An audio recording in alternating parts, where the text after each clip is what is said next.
vamos terminar aqui com o mestre Galvão dizendo sobre a aposentadoria, Felipe. Ele que diz aqui enfaticamente que nunca irá se aposentar. Sorte ou azar o nosso? Isso que a gente vai discutir aqui. Vamos lá ver o que o Galvão falou no evento de lançamento. Não, no lançamento não, né? No evento dele ele que agora faz parte do grupo de sócios da N Sports e que pretende transformar esse canal. A gente deu essa notícia aqui outro dia num grande concorrente da Casa TV, mas olhando muito mais para o automobilismo e tudo mais. Enfim, vamos ver o que o Galvão falou sobre aposentadoria, Felipe. Colocar o áudio aqui, vamos embora. A aposentadoria, hipótese alguma. Hipótese alguma. Eu tenho meus negócios fora isso. Eu sou um maluco que produz vinho. Eu há mais de 30 anos crio gado. Eu estou no agronegócio há mais de 30 anos. E você vê que eu fazia Globo, que era uma exclusividade absoluta. Hoje eu tenho um contrato com a Amazon de 3 anos para o Campeonato Brasileiro e para a Copa do Brasil. Sei lá se a gente não vai ter que mexer nisso daqui a um pouco tempo. Mas tem o meu programa ao vivo na Band. Aqui ele dá uma... Você viu que ele deu, mano? Sei lá se a gente vai ter que mexer nisso daqui a um pouco tempo. Mostra que ele realmente não tá feliz. Na Amazon, e que ele sabe que talvez não estejam felizes com ele. Informação, tá? A Amazon se arrependeu da contratação do Galvão Bueno. Eu não sei não se eles vão manter o Galvão durante 3 anos. Eu acho que vai ser essa temporada e acabou. Eu acho. Não é informação. O que eu sei é que eles se arrependeram. O que eles vão fazer é mais uma questão de feeling aqui. Aqui nós estamos começando. Aqui vai muito longe. Aqui vai exigir muito. Muito esforço, muito trabalho, muito empenho, muita dedicação. Aposentar é uma coisa muito antiga. É um certo bolor, assim. A gente imaginava que uma pessoa com 40 anos, 45 anos, sonhava, aos 45 anos vou estar aposentado, vou ficar em casa sentado lendo jornal. Vou estar de pijama sentado na cadeira de balanço lendo jornal.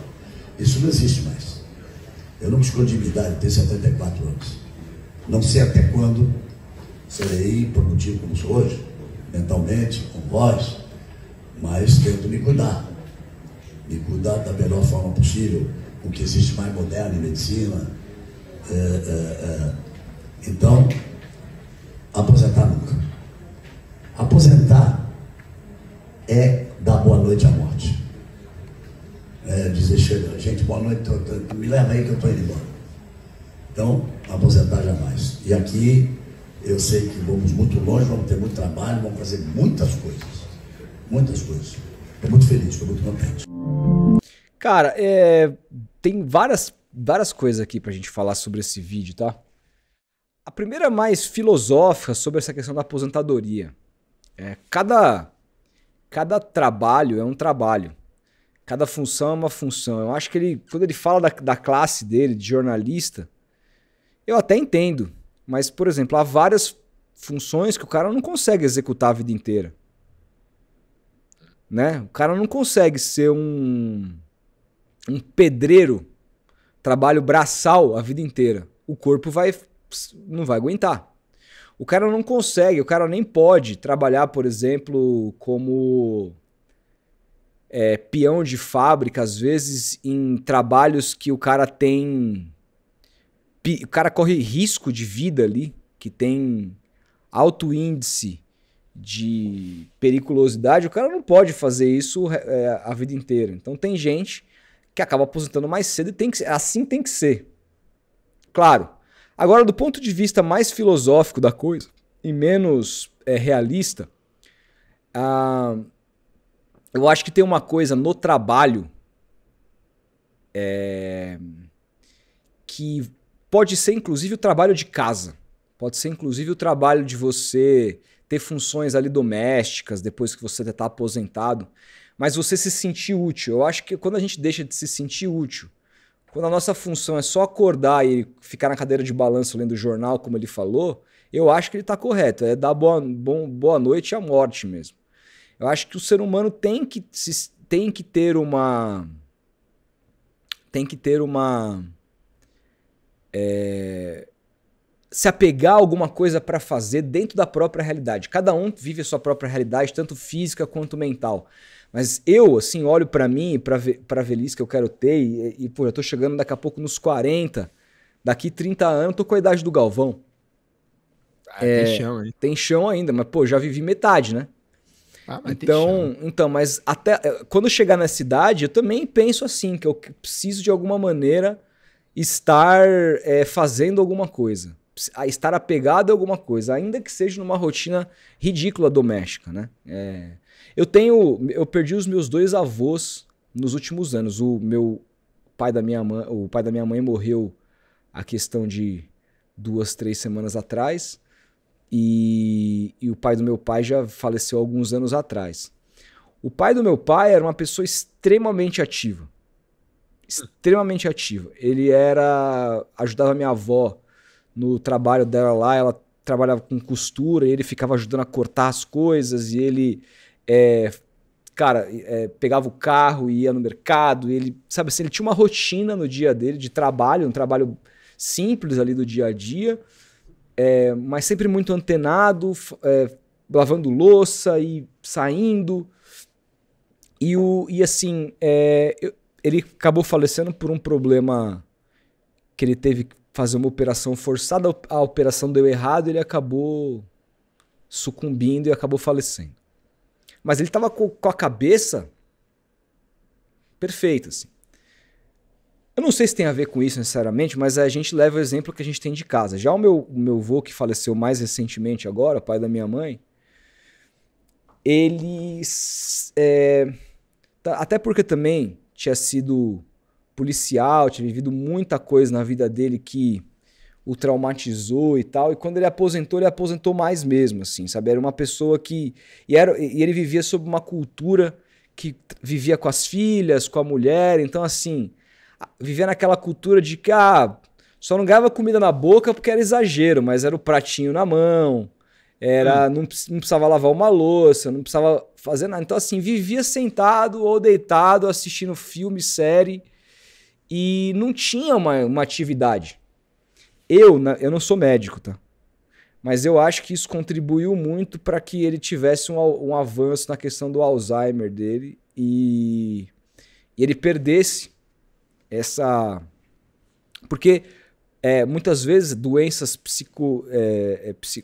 não sei se são psicoativas, eu não sei o nome, mas elas estão muito atreladas também ao que você faz com o seu corpo, a como você o exercita, como você trabalha, o quanto você caminha, o quanto você quanto você continua sendo desafiado pelo seu próprio cérebro a cumprir certas atividades do dia a dia. E eu acho que isso é muito importante na velhice. A gente recebeu aqui recentemente o Leandro Twin, que falou que eu acho que a juventude tem uma preocupação com o corpo muito diferente das pessoas mais antigas. Ele imagina que a velhice dessa nossa geração vai ser mais saudável que a atual e que as gerações passadas. Cara, você viu um estudo que rolou, eu não lembro. Então, só pra completar, eu acho que o Galvão tá certo em pensar assim, e eu acho que ele tem que seguir dessa forma, porque a maneira que ele tem de alguma maneira, se cultivar como pessoa, né? Para os seus filhos, tá sempre antenado, tá sempre buscando novos desafios. Agora, tem uma outra questão que é analítica nossa aqui. O Galvão hoje tá mal. Tem condições de ser um narrador de elite? Na minha opinião, não mais. Essa é uma outra questão. Neurológicas, diz aqui a Eliane, me fugiu a palavra, tá corrigido. Diga lá, Felipe. Sobre essa questão que você levantou do Twin, que ele falou aí no nosso podcast, eu vi um estudo essa semana que a geração anterior, antes da nossa, mais nova que nós aqui, a galera tá se preocupando muito, muito mais com saúde. Tanto que a noite em São Paulo tem caído, assim. Lugares estão fechando mais cedo. A galera de 20 e poucos anos não quer ficar na rua até 5 horas da manhã mais. Os bares... eu lembro, eu tava com o Ale, nosso grande amigo aí, recentemente na Vila Madalena, um tempo atrás, cara, sabadão de calor, sol, a noite gostosa, assim, calor também, os bares vazios, cara, vazios. A gente encostou assim pra trocar ideia com um garçom e ele tava comentando isso, assim, cara, a galera não quer mais ficar, cara, a galera não quer mais, prefere ficar em casa vendo um Netflix, pedir uma comida de aplicativo e ficar de boa em casa do que ficar até 5 horas da manhã na rua, bebendo, fumando, enfim, curtindo do jeito que quiser, assim, mas como as gerações até mais velhas que nós, assim, faziam. Então, é um sintoma dos tempos, assim, as academias estão cada vez mais cheias, as pessoas se preocupando mais com saúde, eu acho isso bom, é positivo. Agora, sobre o Galvão, cara... eu acho errado a gente ficar aposentando as pessoas, né? Eu acho isso... E isso acaba, às vezes, rolando inconscientemente, assim. A gente vê um cara que... Puta, isso daí não dá mais. Isso daí tá na hora de parar. Tem que se tocar, que não sei o quê, blá, blá, blá. Enfim.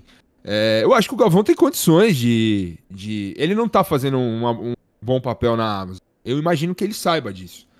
Ele tem que melhorar, pô. Ele é o Galvão Bueno ainda. Ele tem puta voz ainda. Ele tem que só que melhorar, pô. Saber o nome dos jogadores, fazer o básico. Saber o nome dos jogadores, se inteirar do que tá rolando nos times. Fazer o básico do que todo narrador tem que fazer, cara. Do que todo cara tem que fazer da profissão dele, assim, um comentarista, um repórter. Ele tem que estudar, ele tem que saber do que ele tá falando. E o Galvão, ele passa essa impressão pra quem tá em casa assistindo de que ele não acompanha mais, de que ele não tá nem aí, enfim. E aí rola esse tipo de comentário, olha lá. Tem que aposentar o cara. Pô, o Milton Leite tem quase a mesma idade que ele. E narra pra caramba, pô. Por quê? Porque o Milton se prepara, etc. Ele mostra pro público que ele tá preparado pra aquela transmissão. O Galvão, ele passa uma impressão de um certo relaxo, assim. E aí as críticas, elas batem nesse ponto da aposentadoria. Mas eu concordo com ele, cara.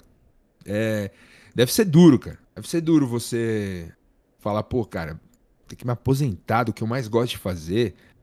É uma decisão que deve ser isso mesmo, cara. Você praticamente abraçar a morte. Talvez, assim, cara, talvez a gente esteja olhando muito mais para esse lado de mais etarista, de não dá porque ele não tem mais idade, e olhando pro fato de, tipo assim, não dá porque ele não tá se preparando do melhor jeito. Não dá porque ele se acha o grandão, o gigantesco, que não precisa estudar o nome dos caras. Em vez de falar João Schmidt, é João Schitz. Em vez de falar Zé Ivaldo, é Zé Hinaldo. Em vez de falar Santos, é Corinthians. Só para pegar um exemplo, mas teve vários exemplos aí. Né? Então, assim, é constrangedor, assim. Mas é que tem umas questões próprias do Galvão no jogo, que, por exemplo, quando ele fica repetitivo, falando das mesmas coisas, o tempo inteiro e bateram na tecla, que é típica coisa, mano, que eu via meu avô fazer mesmo, tá ligado? Que é uma coisa, cara que já tá mais maduro, assim, um cara que já tá, entendeu? Isso... Minha avó fazia isso também, eu falava, então, você já falou essa história, já vó. falou, pô, então. Já falei? Falou, vó, você contou ontem pra mim. Pô, desculpa. Isso aí, É foda, cara. É foda. Cara, mas assim, eu ainda sou muito fã da instituição Galvão Bueno, cara. Eu não gostaria que ele se aposentasse, cara. É um cara gigantesco, que mesmo ele estando ali, o jogo tem um outro clima, pelo menos pra mim, assim, tem uma outra cara, cara. Eu acho que ele precisaria melhorar. Alguém chegar nele, essa é a minha grande dúvida. Se alguém consegue chegar nele, falar, Galvão, por favor, ó, sabe? Precisa dar uma melhorada aqui, precisa... Ó, você falou Corinthians 7 vezes, era o Santos, sabe? Você confundiu o nome dos jogadores. Tenta dar uma estudada aí, dar uma melhorada. Eu tenho sérias dúvidas se alguém chega a falar isso, assim, pra dar esse feedback, essa crítica construtiva, assim, o cara que já tá nesse patamar da carreira, que ganhou prêmios e narrou o que narrou na vida, se alguém tem... coragem, acho que essa é a palavra, de chegar no Galvão e, ó, cara, precisa melhorar, hein? Eu tenho sérias dúvidas, cara. Pois é.